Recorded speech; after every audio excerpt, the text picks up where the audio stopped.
If you have ever seen a Python error saying NoneType has no attribute, this video is for you. None looks simple, but it causes some of the most common bugs junior developers run into. Let's break down 13 real mistakes. See the broken code, understand why it fails, and fix each one properly. First, let's look at the most basic none check.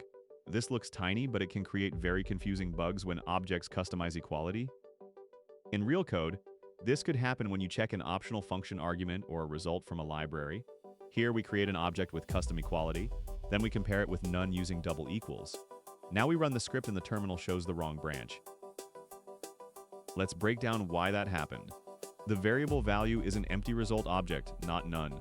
But value none calls the object's equality method, so the object gets a chance to lie about the comparison. Now we fix the check by using identity. The expression value is none asks. One specific question, is this exact object the none singleton? Now we run it again and the branch is correct. Here is the best practice to use every time. Compare with none using is none or is not none, especially for optional arguments and sentinel checks. It avoids custom equality and makes your intention clear.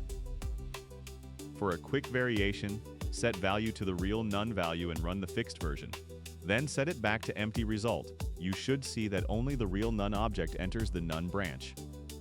Next, deal with functions that do something but do not return useful data. This is where none often sneaks into variables by accident. Imagine you want to keep a status message and also show it in the terminal. This version assigns the result of print to message. Now we run it and watch both lines of output. Let's explain the result. The first line appears because print immediately writes save to std. But after doing that, print returns none, so message becomes none. Now we fix it by storing the string first, then we pass that string to print when we want to display it. Run it again, and message now contains the value we expected. Here's the better habit.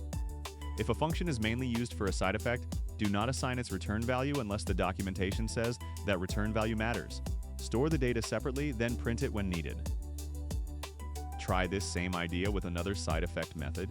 Assign result numbers append to 4, then print result and numbers. You will see that the list changed, but the returned value is still none. In a pricing helper, we expect the function to give us the discounted price back. This function calculates the discount, but it never returns the result. Now we run it and Python fails when we try to use none in arithmetic. Let's unpack the error. The variable discounted exists only inside the function. Since there is no return statement, Python automatically returns none, and none plus an integer is not valid. Now we fix the function by returning the computed value. The caller receives a number, so the extra fee can be added normally. Run it again and the final price prints correctly. Here is the rule to keep in mind. If a function computes a value for the caller, return that value explicitly. Also check each intended path, not just the happy path. For practice, extend the function so it applies tax after the discount, then return the final number and print it. The important part is that the caller should never receive none by accident. Now let's look at a control flow version of the same problem. The function returns something on one branch, but silently returns none on another. In user input code, we may normalize a username before saving it. This function returns a clean string only when the input is truthy.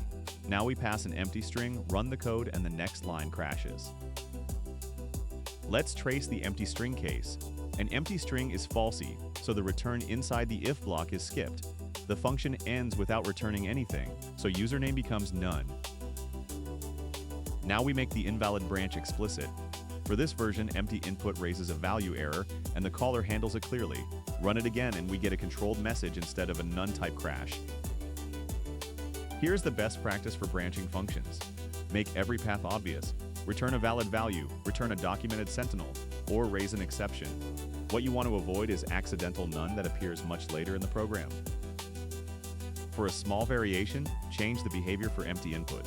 Instead of raising an error, return the fallback username guessed, then call upper on the result and confirm that it works for both empty and non-empty input.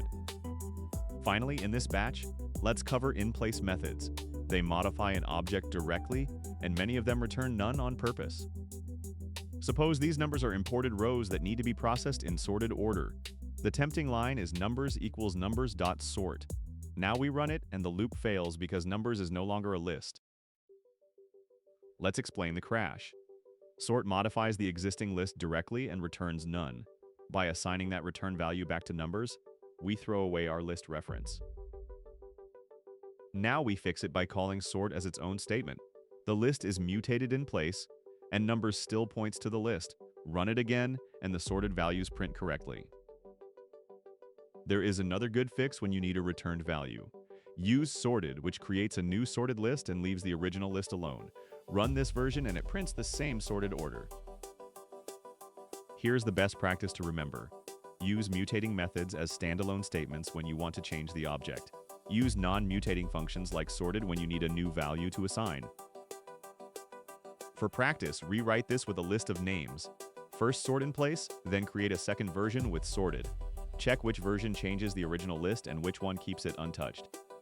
In this section, we look at a common beginner mistake with methods that modify objects in place. The important idea is simple. If a method returns none, the chain stops there. Imagine we are building a list of tags and want to add two values quickly. The bug is that append changes the list in place, but it does not give the list back. Now we run the script and see where the chain fails. Let's break down the result. The first append adds Python to the list but returns none. Then Python tries to call append on that none value, so we get an attribute error. Now we fix it by treating each mutating operation as its own statement. This makes the order clear, and when we run the script, the final list is printed correctly. The best practice here is to avoid chaining mutating collection methods unless the API clearly documents that chaining is supported. In normal Python lists, call append, sort, and reverse on separate lines. For practice, try writing tags reverse sort and predict the error before running it. Then rewrite it with reverse and sort on separate lines. Now we move to optional values. None often means missing data, but it is not the same as a safe numeric default. Here we calculate a shipping total, and the discount is missing from the row. The mistake is using that none value directly in subtraction. Now we run it and see that Python refuses to calculate with none. Let's explain the error. None means there is no value, not a numeric zero. Python protects us here because subtracting missing data would hide a data problem. Now we fix the calculation by converting only none to zero. This keeps real discounts intact, and when we run the script, the total is calculated correctly. The best practice is to normalize optional numbers at the edge of the calculation. Once the value enters the formula, it should already be an int, float, or decimal value. For practice, change the discount to 15 and check that the total becomes 105. This confirms that only none gets replaced. This section is about a subtle trap. None is falsy, but it is not the only falsy value. Defaults based on truthiness can silently change valid user choices. Here, a user sets retries to 0, which means disable retries. The bug is using or as if only none would trigger the default. Now we run it, and the output shows the user 0 was ignored. Let's unpack the mistake. In Python, 0, false, empty strings, empty lists, and none are all falsy. The code wanted to check for missing data, but it checked for any falsy value. Now we fix it by defaulting only when the value is actually none. When we run the script again, 0 stays 0, which matches the user's choice. The best practice is to use as none when missing data is the only reason to apply a default. Keep truthiness checks for cases where all falsy values should really mean no value. For practice, test the fixed expression with none, 0, and 5. You should see the default only for none. External data often contains null values. In Python, those become none. So we need to validate them before calling methods or doing calculations. Here we normalize a company name from an API response. The field is present, but the value is none. So calling string methods on it is unsafe. Now we run the script and see the attribute error. Let's explain the failure. The key company exists, so this is not a missing key problem. The problem is that the stored value is none, and none does not have strip or lower methods. Now we fix it by reading the raw value first and checking for none. If it is missing, we use a clear placeholder, otherwise we normalize the real string. Now the script prints a stable value. The best practice is to validate nullable fields as soon as they come from an API, database, or file. After that check, the rest of your code can work with a real string. For practice, change the company value to a string with extra spaces. The fixed code should trim it and convert it to lowercase. Here we load a timeout from a configuration dictionary. The key is missing, so get returns none, but the next line treats it like a number. Now we run it and see the type error. Let's look at the subtle part. Get without a default returns none when the key is missing, but a key can also exist with the value none, and your code should decide whether that is allowed. Now we fix the missing key case by giving get a default timeout. Then we still check for explicit none because that may mean the configuration is invalid. When we run this version, the timeout is usable. The best practice is to pass an explicit default to get when a missing key has a normal fallback. If none is not allowed as a real value, validate it separately and fail with a clear error. For practice, add timeout with the value none to the dictionary. The default will not replace it, so your validation should raise the clear configuration error. In this section, we look at a common error handling mistake: catching an exception, printing something, and accidentally returning none. Imagine a command line tool asking for the user's age. We write a parser that catches value error, but the accept block only prints a message and does not return anything. Now we run the script and the real bug appears later when none is compared with an integer. Let's break down what happened. The original problem was simple. The text was not a valid number. But because the exception was swallowed, the program continued with none and produced a less helpful type error later. Now we fix it by making the parsing result explicit. The function returns either a valid age or a validation message, and the caller checks that before using the value. Now we run it again and there is no secondary NoneType failure. The best practice here is to avoid hiding parsing failures behind implicit none. For small scripts, an explicit success flag can be enough. In larger codebases, raising a clear domain-specific exception is often even better.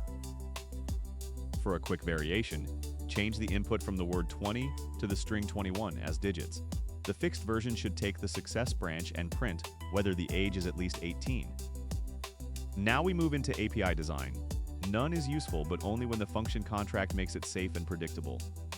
Here we have a processor that can report progress if the caller gives us a callback. The default is none, which is fine, but the function calls on progress every time anyway. Now we run it without a callback and Python tells us that none is not callable.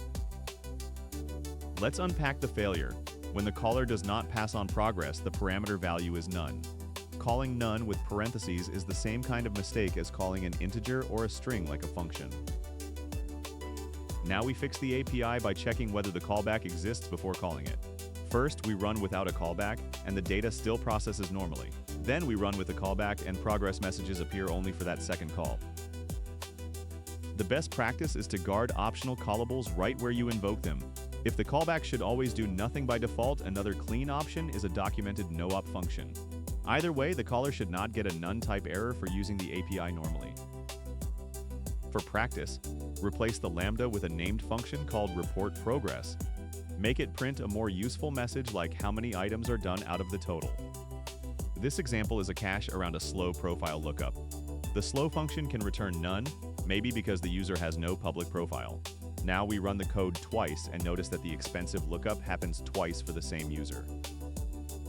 Let's explain the collision.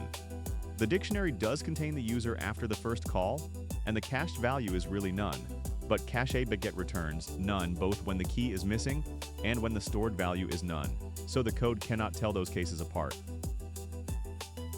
Now we fix the cache with a unique sentinel object called missing.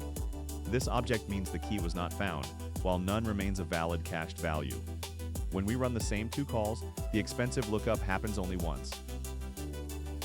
The best practice is to use a unique sentinel object whenever none can be a valid result. Apply this pattern in caches, parsers, configuration loaders, and APIs, where missing and explicitly empty are different meanings. For practice, make slow lookup return a dictionary for user 1 and none for user 42. Then call each user twice and check that both the dictionary and none are cached without extra lookups. Now you know how to spot and fix the most common Python none mistakes before they turn into confusing bugs. If this helped, like the video, subscribe to DevLevelUp, and write in the comments which Python topic you want broken down next.